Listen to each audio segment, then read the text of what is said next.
Good evening everyone. It is a great zechut to be here under the auspices of Chazak.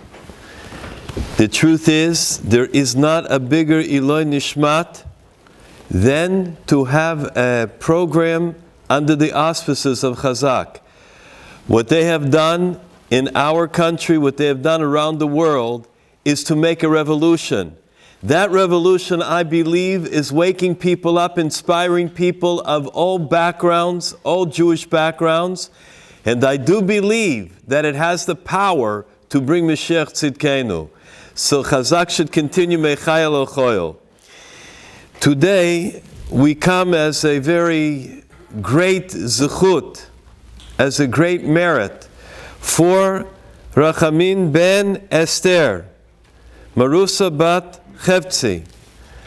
I take a look at the picture that is put up in the front, and I cannot tell you, when you see such eyes, you see eyes of emunah, you see such a beautiful face, like it talks about in the Gemara. We know that sometimes it is those that are the greatest, those that are the best, that are called to Hashem the earliest. And we understand that it's for us to learn, for us to make our lives fulfilled and inspired, to continue on, to give meaning. Shavei Chayim L'chol Chai. He left life for all the living. Sefer Atanya says, Shavei Chayim. He left for us more life, for our lives, to be good, to make a difference, to do mitzvot, to learn, to gather together, to remember Him, to remember His name, to remember His face. This is the reason why we are here. And it's interesting. Rabbi Levi Yitzchak Berdichev, great Rabbi, Rabbi Levi Yitzchak, he had a son. He loved his son more than anything in the world. However, his son, he was niftar, 30 years old. 30 years old. They saw Rabbi Levi Yitzchak, and he was going behind the Aron at the Levaya, at the funeral. And he's walking behind the Aron. All of a sudden, they see him begin to clap. And they listen to his voice. He's singing. And they cannot understand it. Levaya, his son, he's going into the Kfurah. And Rabbi Levi Yitzchak is singing and clapping. And then he begins to move his feet. They thought maybe it's too much for the great Rebbe. And they walk over to him and they say, Rebbe Levi Yitzchak, is your son. Lo aleinu, v'al Beit Yisrael. And tonight is, Rebbe Levi Yitzchak said, Baruch Hashem, he had arichat yamim. He had long days. They said, Rebbe, he died 30 years old. Quarter, a tenth of his life, he died. How could it be that you say he had arichat yamim, that he had long days? Rabbi Levi Yitzchak said, no, I didn't say he had long years. I didn't say he lived till 120. He had long days. Every day meant something. Every day impacted. Every day he was kind. Every day he was nice. Every day it meant something in this world.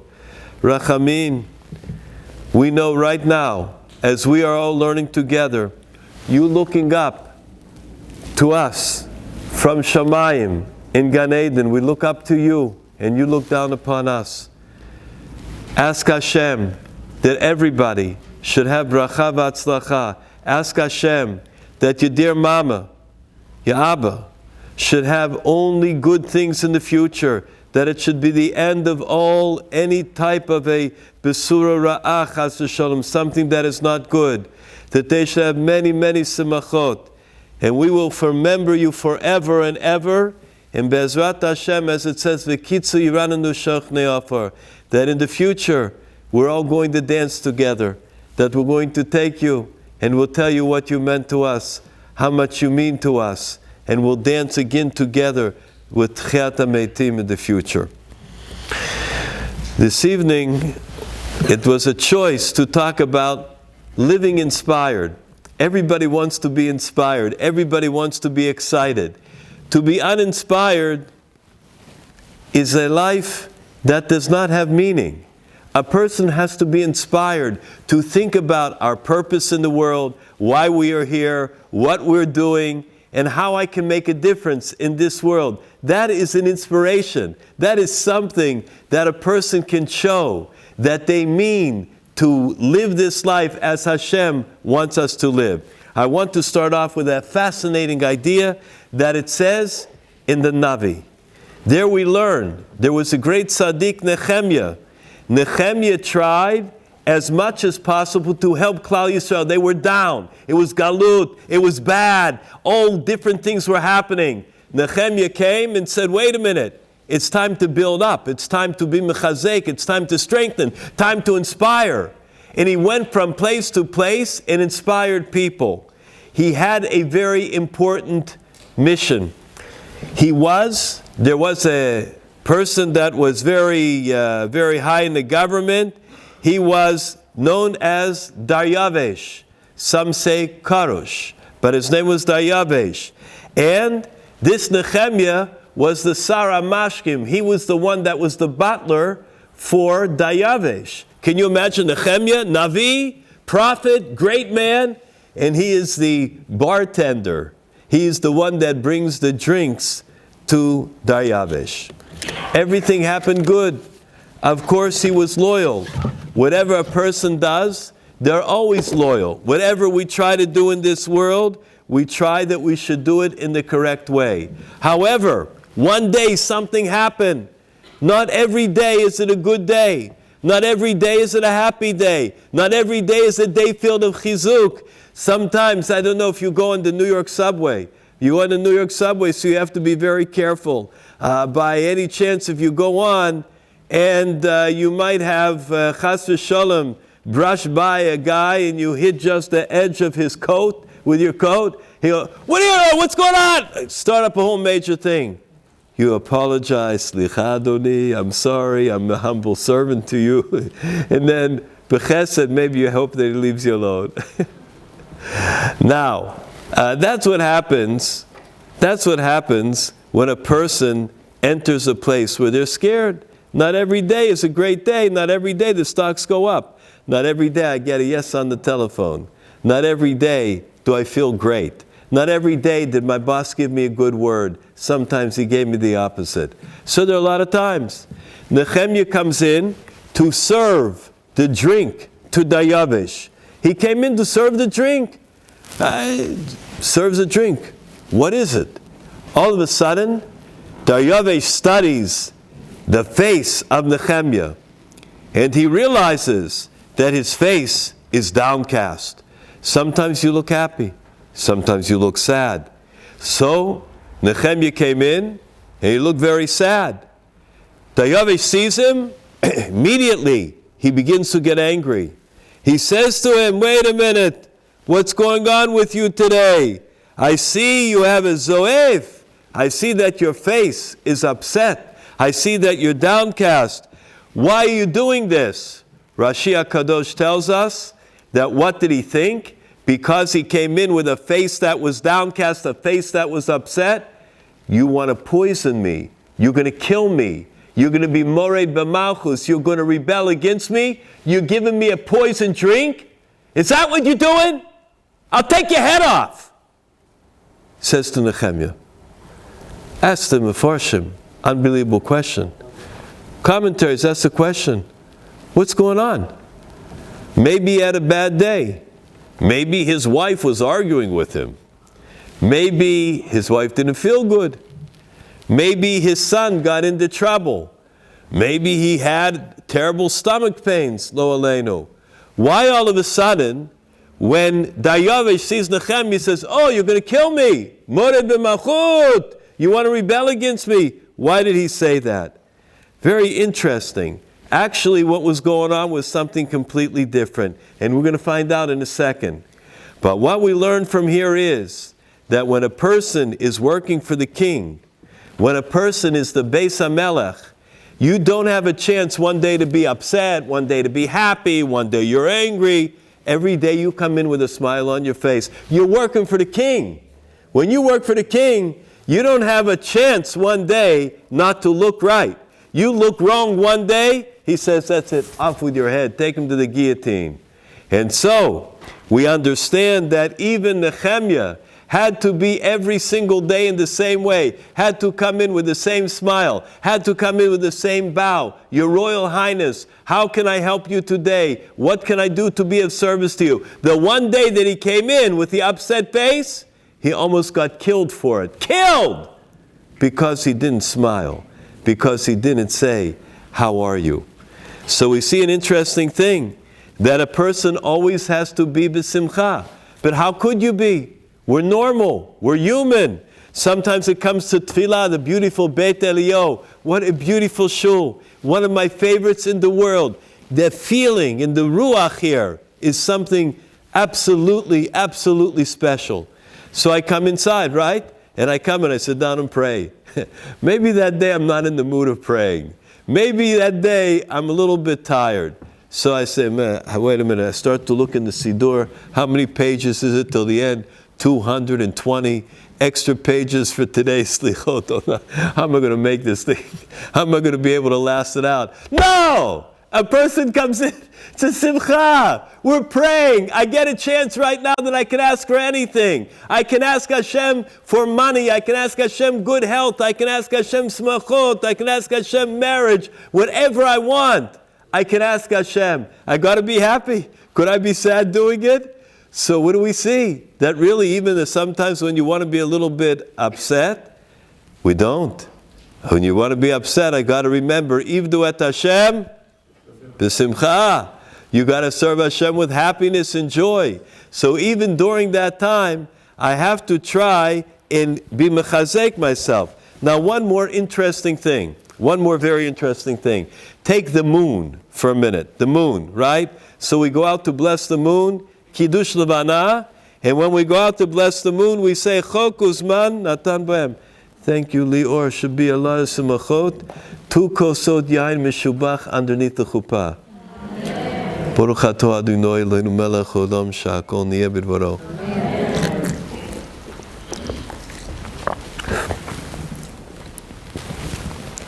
So what happens is that Hashem put the moon in the orbit. Hashem put the moon. Hashem put the sun, and they have a job that they have to do all the time. The moon is exact. It will start Rosh Chodesh, get bigger, bigger, bigger. Then all of a sudden, when it reaches full moon, in the middle of the month, it will get smaller. Every month happens exactly the same way. In fact, I just came back, I gave a speech in Lakewood, New Jersey. In Lakewood, they had a piece of paper on the last days that you could bless the moon, and it said, you will be able to see the moon tonight from 9 o'clock till 3:30 will be the best hours if you need to do it. It will be there exactly. Tomorrow night you can only say Kiddush Levana up until 11 p.m. It was amazing. It was down to the moment, to the minute. Why? Because we say, Shelo yishanu et tafkidam.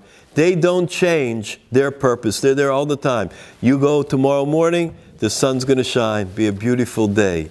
The sun's going to give you heat and warmth. The sun's going to be beautiful. It's going to give solar energy for those that want to conserve. We know that we can make panels on our house and we can help the green and the ecology of the world. So many good things that the sun does for us. It's an amazing thing. The Shemesh, you can bank on it. Tomorrow morning that sun's going to be there. So what happens? It says, Sasim b'smeichim, they are happy and rejoice. Lasot, to do ritzon, konam. They do the will of Hashem, so they're happy and they rejoice. Question is, what do you mean the moon rejoices? Did you ever see the moon in a bad mood? Did you ever see the moon frowning? Did you ever see some of the stars say, hey, how you doing? Smiling? No. So how do we know whether they're happy or whether they're sad? How do you know that they all rejoice to do the will of Hashem? So it's an amazing, amazing answer. And that answer is that as long as a person is happy in what they're doing, as long as they're happy, they don't think of anything bad. They don't think of any upset. They're happy. Whatever they do, they are b'simcha rabbah. they are never, ever sad. Why? Because they believe in what they're doing. Think about it. A person that likes doing what their work is, they'll be happy every day. A person that likes their school, they're happy. They can't wait. I saw a little girl came to me, and the little girl was so excited. In her parents' home was a simcha, and I came there. So she said, I'm so excited, I can't go to sleep. So could the Rabbi please give me a bracha to go to sleep? I said, okay. A lot of people ask me for that bracha, but let me tell you, why are you so excited? Listen to what she said. Today, we learned Aleph, the first letter of the Aleph Bet. Tomorrow, we're learning Bet. And I can't wait. So it's hard for me to go to sleep because I got to learn the second letter. I said, I know, but what I'm afraid is if you don't go to sleep, you're going to sleep through the second letter. You will be there.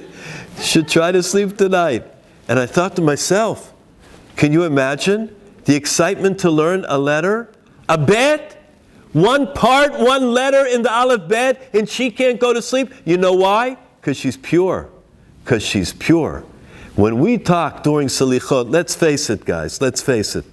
When we go to Slichot, we ask for a lot of things. Hashem, I want a year. Hashem, help me. Hashem, I want big parnasah. I want a lot of money. Hashem, I want all the big things, right? So we ask for it in the zchut of everyone. Moshe Rabbeinu, Abraham, Yitzchak, right? Akedat, Yitzchak. We ask for everything. Daniel, Begov Areot, Daniel in the lion's den. We ask Ezra, all the tzaddikim, all the Nashim Tzidkaniyot. You know what we do when we get to the very bottom? The last one, Aseh Leman Tinokot Shor Beit Rabban. Do it for the little children. Shelo chatu. They never sin. They never did anything wrong. They have innocence. They don't even know what corruption is all about. Aseh Leman Gemulei Chalav. The little babies, Shelo Pashu. They never transgressed. They never did a sin. We ask for it in their honor. Because they got excitement. They're inspired. They're happy. They know everything. You know, it's not any type of a secret that the children are so pure that sometimes you ask a child for a bracha and it means something. You ask a child, we're going to come to Purim not too long. Haman, who did he want to know what was happening in the neighborhood? He wanted to know what was happening in terms of the Jewish people. So he went to a child and he said, tell me, give me a pasuk. Haman, the Rasha, evil. Ask a little child on his way home, Satmar Chassid on the way home. Tell me a pasuk. The child said, Al tira mi pachad pitom. Don't be afraid anybody stands up against the Jewish world. Mishoat Risha'im kitavo. Don't worry about that time when the Risha'im, when the evil seems to be good. Utzu Eitzah vetufar. They will say in Eitzah, they'll make up a council, it'll be canceled. Dabru davar, they'll speak, velo yakum. It will not be fulfilled. Don't worry. When Haman heard this, he started shaking because he knew that nevuah, that prophecy comes from the mouth of children. Why they're excited? They know. The children understand the right thing. But when they get older, Nebuch, then they learn the wrong thing. Interesting thing. Cigarettes. I don't know if we have any smokers here tonight. Cigarettes, right? So, Lior, no smoking. When you smoke, right? No good. Do you know that people do not have a natural appetite to smoke? They don't. They see somebody else smoking, looks cool, or they want to imitate it, so they ask for a smoke. They smoke, they light up, and what happens? Usually, the first cigarette, I could tell you, the first cigarette, person throws up, they can't put the smoke in, they're not used to, they can't, right? Rachmanut. Same thing with Lashon Hara. The child never heard anything bad. Little boy, little girl, she don't want to hear Lashon Hara. She has no interest in hearing bad gossip. She has no interest in hearing something about another person. It's only once the person begins to smoke, then they develop a taste for it, and then they become addicted. Exactly. The same thing, Lashon Hara. The little child is not interested in Lashon Hara. The little child doesn't want to hear it. But after she or he is exposed to adults that are saying it, chas v'shalom, then they get appetite. Then they want to hear it. What'd you say about him? Wait, what did she do? Tell me. I got to hear this. No good. No good.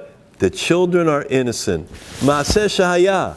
There was a very interesting incident that happened. There was a little girl, 5 years old. Her uncle was going to the Chafetz Chaim, and he had to watch her that day. So he told the little girl, we are going to a big tzaddik. We're going to somebody who's very big, and I'm going to take you with me. But you have to behave, you have to be very good. She's a good girl, she went. They went to the Chafetz Chaim. When the uncle was finished, he said, I got here my niece, right? Could you give her blessing? Could you give her bracha? Chafetz Chaim wasn't that kind, give brachot and this and that. Chafetz Chaim said, I can only tell you one thing. If she will always be careful in Shmirat HaLashon, not to say bad on other people, she will live a long life. That I promise. When that word went out from Chafetz Chaim, it was like fire.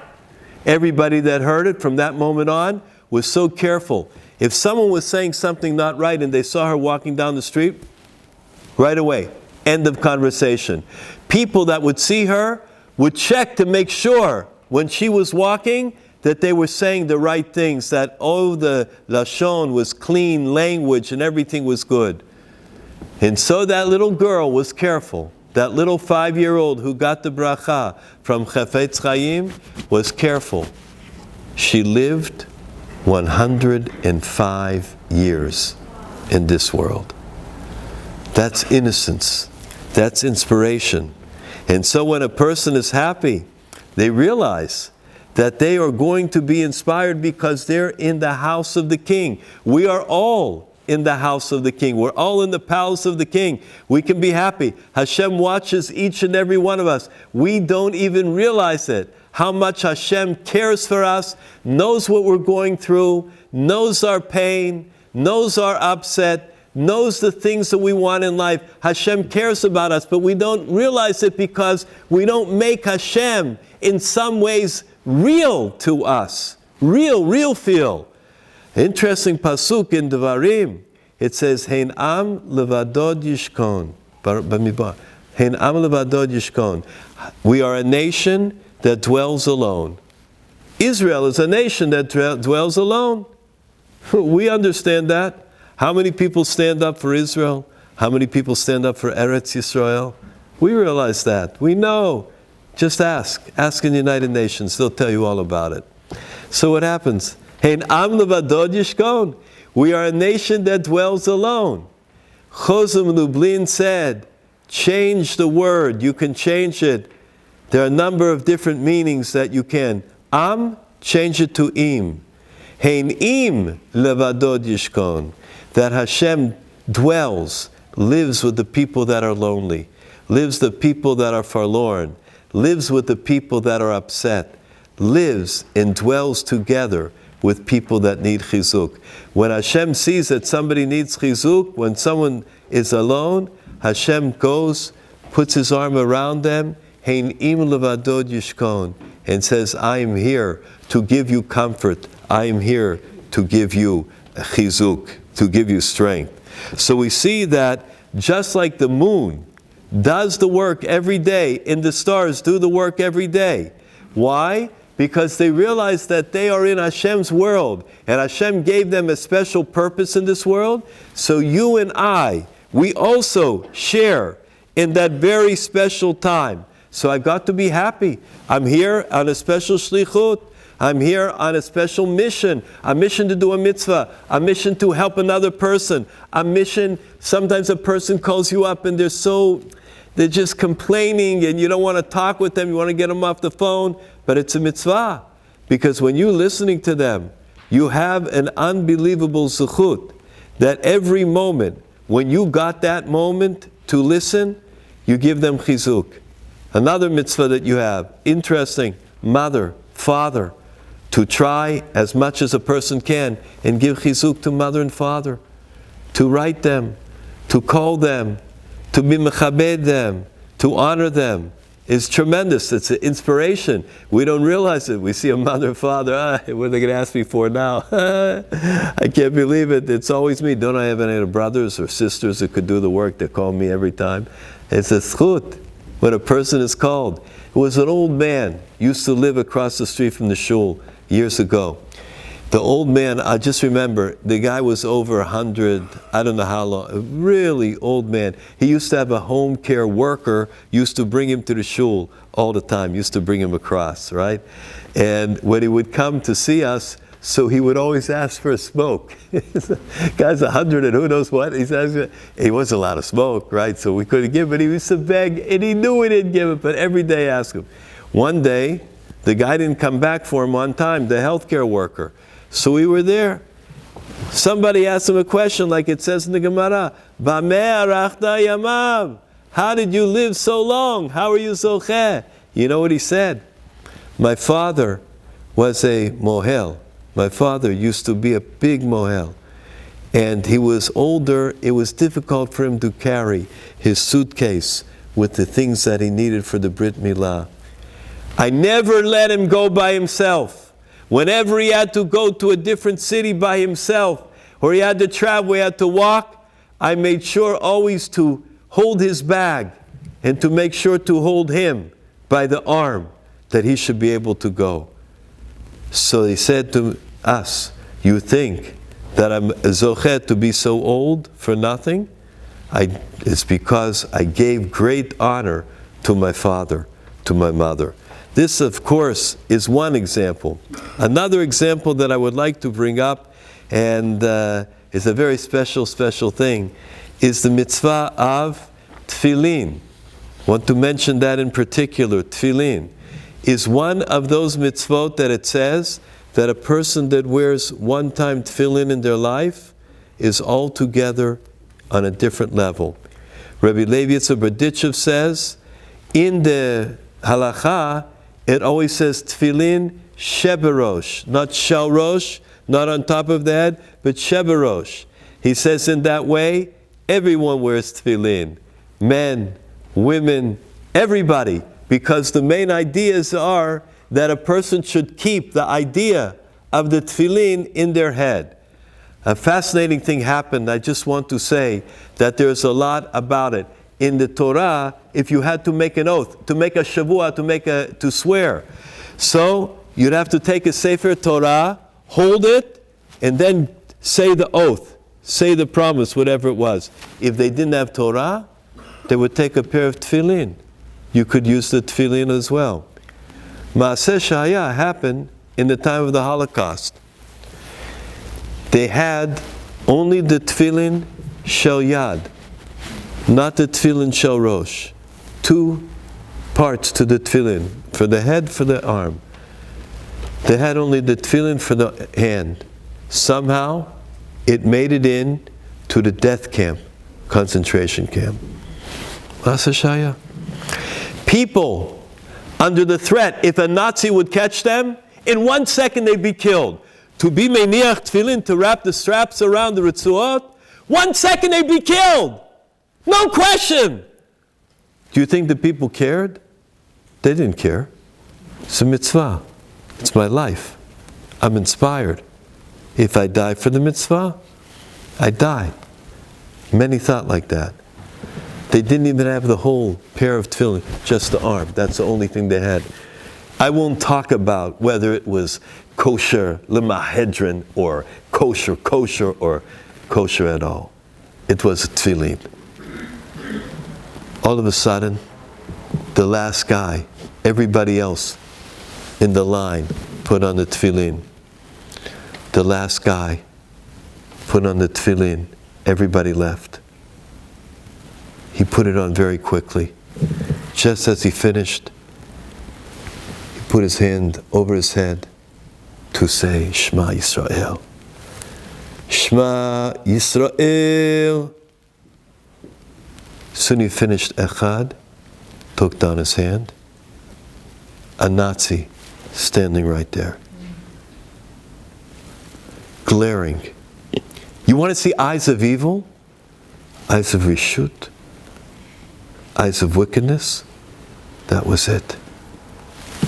He sees him with the tefillin.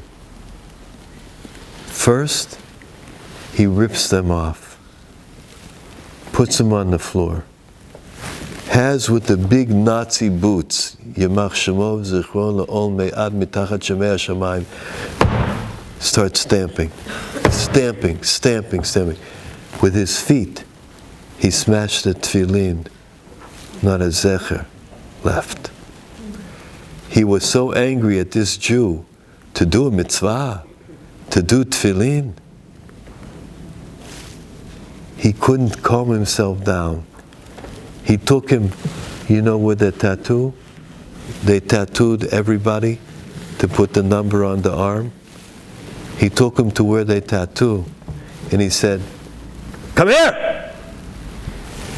He took him, he made a cross in the place where he put the tefillin.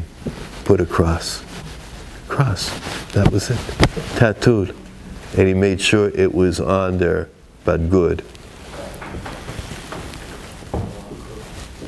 Terrible. No tefillin, no mitzvah.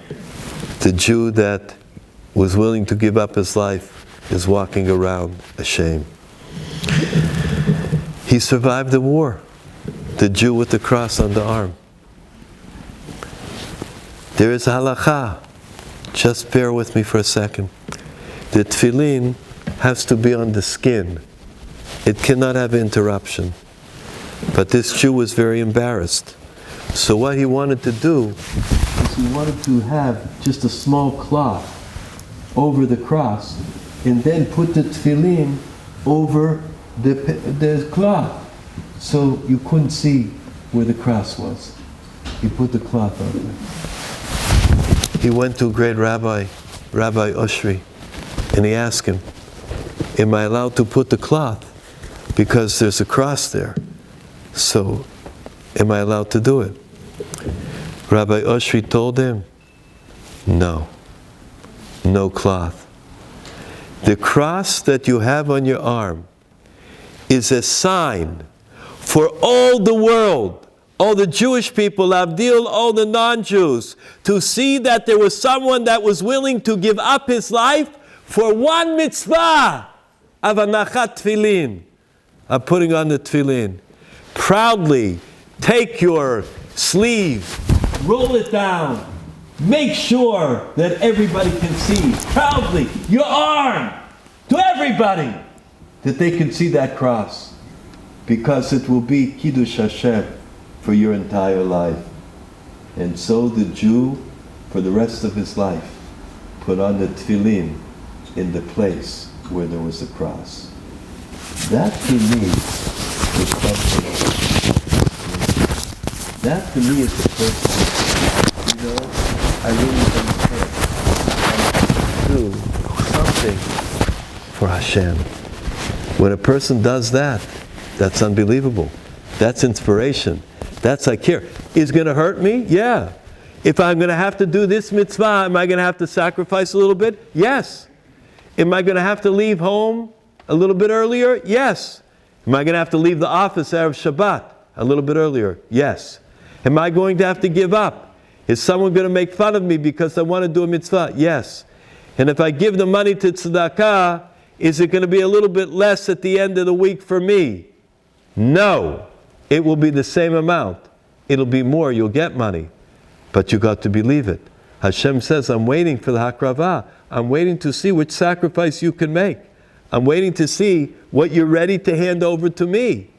That is an unbelievable thing that we don't realize it. That's the inspiration. That's how a person gets big. That's how a person is matzliach, is successful in this world. And whatever you want to be successful in, that's a price of success. Very interesting maaseh. There was Elisha Navi, great prophet Elisha. And Elisha was told that there is a woman, and the woman is going to have food for him and drink. So Elisha goes, and he tries to find, where is this woman that I'm going to be able to get food and to get drink from. Finally, he finds her. And he says, do you have water? She says, yes. And he says, I would like to have some of the water. She says, okay. Do you have food? I only have a little bit of flour. I have a son, and I have to give to him only a slice of bread from that flour and oil. I have no more, just enough for him, and that is the last thing I have before we die. That is what she told the Navi. The Navi said, Elisha said, I'm promising you, oil will not stop from your container.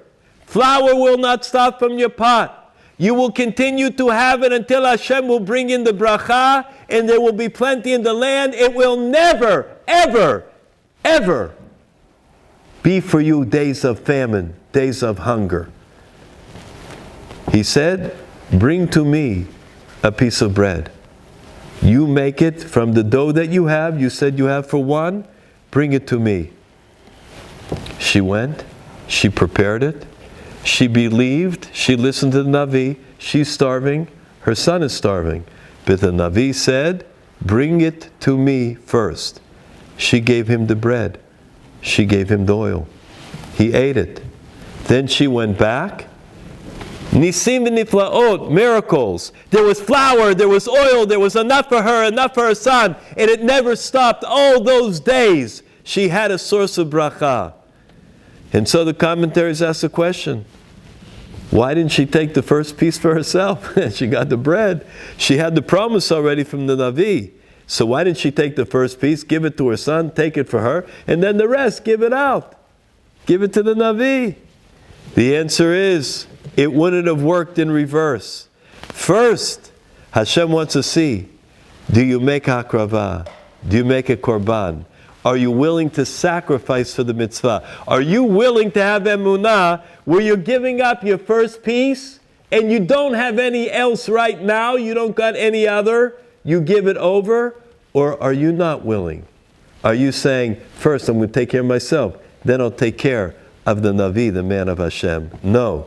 That is the way that you and I have greatness in our lives, by never forgetting the lesson that you got to give up, that you got to understand that if you're not worried about anything, if you understand you're in the house of Hashem and you're the Beis HaMelech and you're happy because we are all Bnei Yisrael, Kulanu Echad, we are all one, Am Echad, and you realize that we have a destiny that's tied in and we are inextricably bound with each other, B'achdut.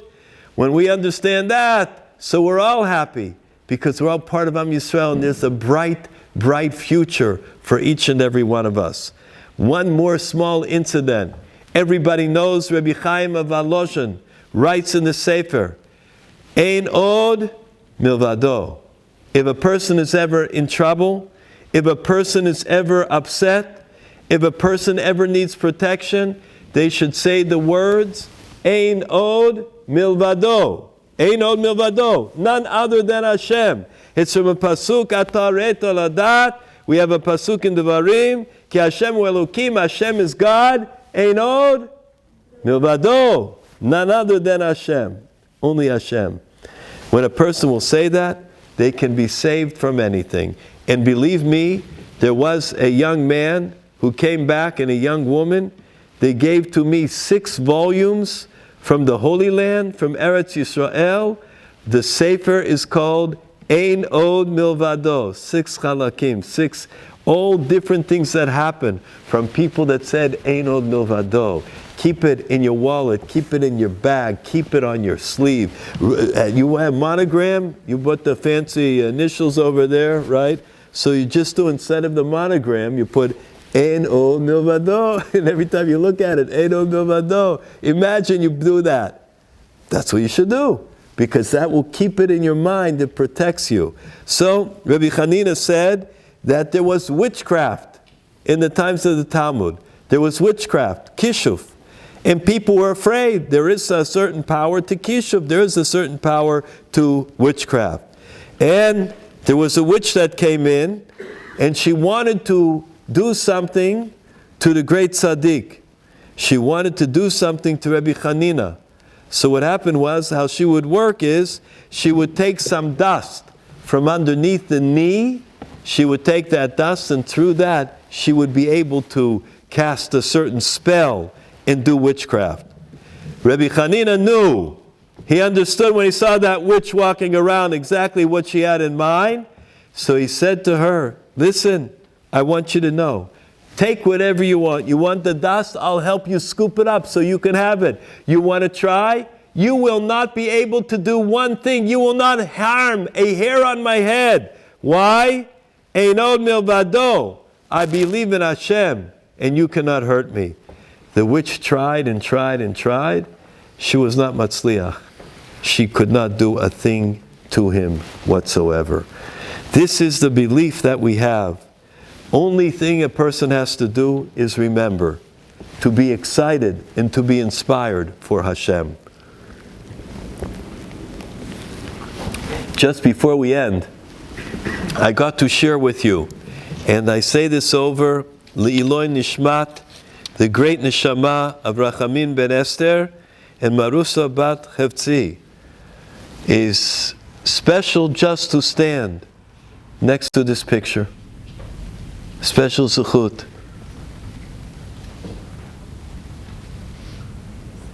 I can only imagine Rachamin, the great mercies, the greatness for everybody that is here. L'avdil min chaim l'chaim. What you bless everybody with and what you wish everybody from your place in Gan Eden. You should be a Melitz Yosher. You should be an intercessor for all of us. For dear Mama. For Papa. For the whole family. For all the friends. For all the wonderful people that came here this evening. It's our unbelievable zchut to be here for you.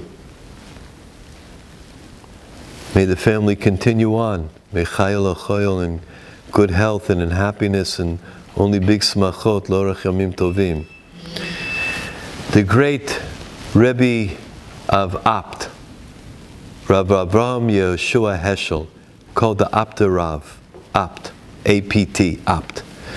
So, one night, he asked Hashem, I'm getting older, he said. I would like to know, up in Gan Eden, in the next world, who's going to be my neighbor? I want to know my neighbor. I want to know who's going to be. Now you know, that's an answer that a person usually doesn't get. But if somebody is a very, very big tzaddik or tzaddiket, they could be zochet to know the answer. They could be. So he says, in the dream, please Rabbi, please, don't ask that question, Hashem says. It's not a question that people should necessarily know. After Rav said, please, just tell me, who am I going to be next to? I want to know who is a neighbor. Hashem said, okay. The answer came back and said, you should go into the forest. There is a certain city that is located near the forest, and you're going to see, I'm going to give you his name. And the name is going to be of this person, it's going to be your neighbor. Immediately, the Apta Rav set out. He went to that city, where the city was near the forest. And he began asking a question about him. Could you tell me, who is this guy Moshe? Moshe? That simple fellow. Oh, he's big Talmid Chacham? I don't think he knows how to learn. I don't think he knows any Torah. Or is he big in mitzvot? Like, does he do a lot of big things for people? Maybe he does. Like maybe, Lamed Vav Tzaddik, hidden Tzaddik, but we don't know about it. Is he extra smart? Do people come and he gives eitzot? He gives them advice? No, we don't know anybody goes to him.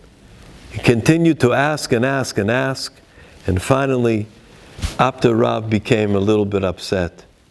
This is who I'm going to be next to in Gan Eden?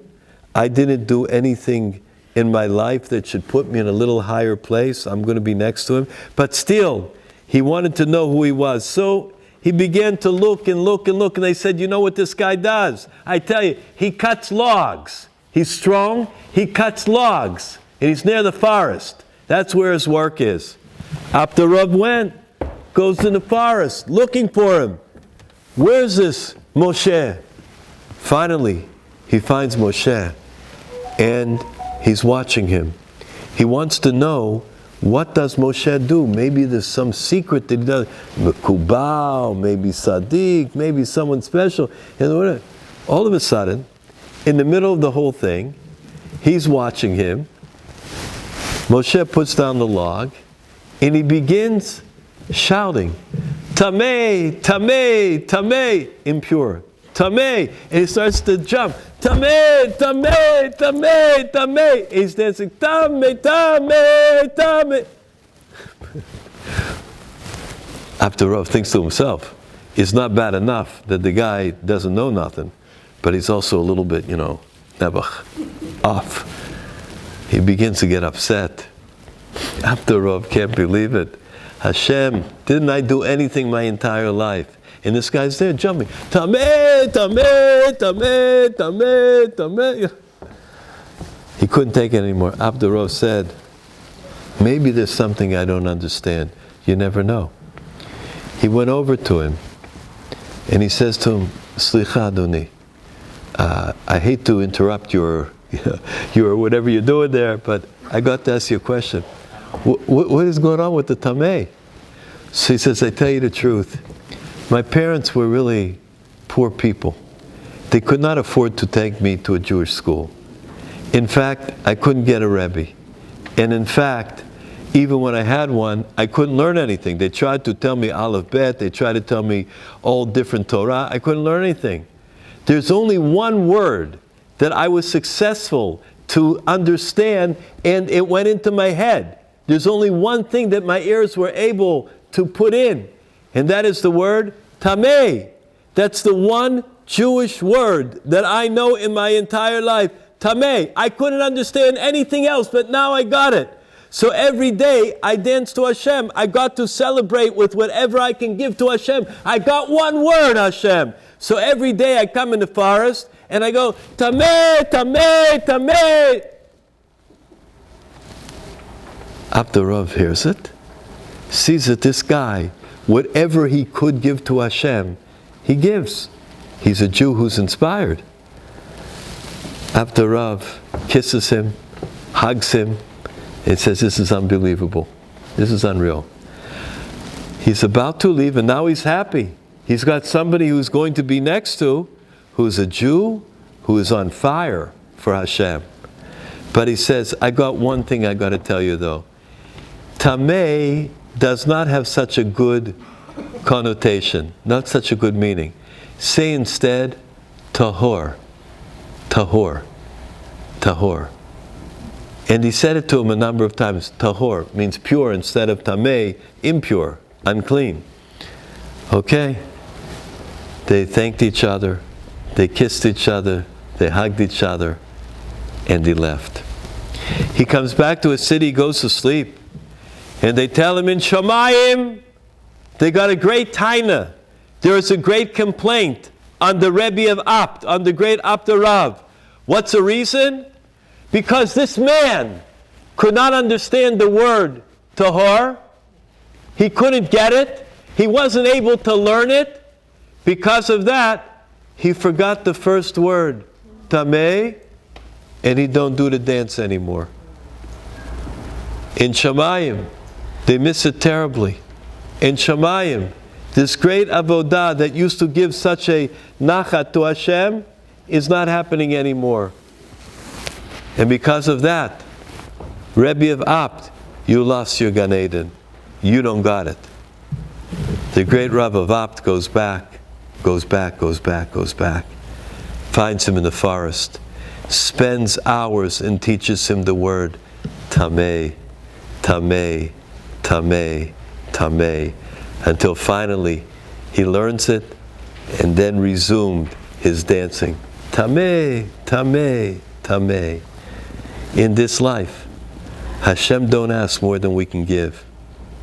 Hashem don't ask any of us to do more than we have capabilities to do. But we have the capabilities to do a lot. We can do a lot of mitzvot. We can learn a lot of Torah. We can give a lot to tzedakah. All of us have the power. If that one Jew could at least say Tameh, imagine what the good people here, gathered in this beautiful Beit Midrash, can do. We should all be zocheh to, in the future, big semachot, big yeshuot, big brachot, big refuot, parnasah mitzvah berebach, big shalom bayit. We should have the days already when they are filled with simcha, v'nas yagon v'anacha, and all upset and all sadness and all mourning should completely leave.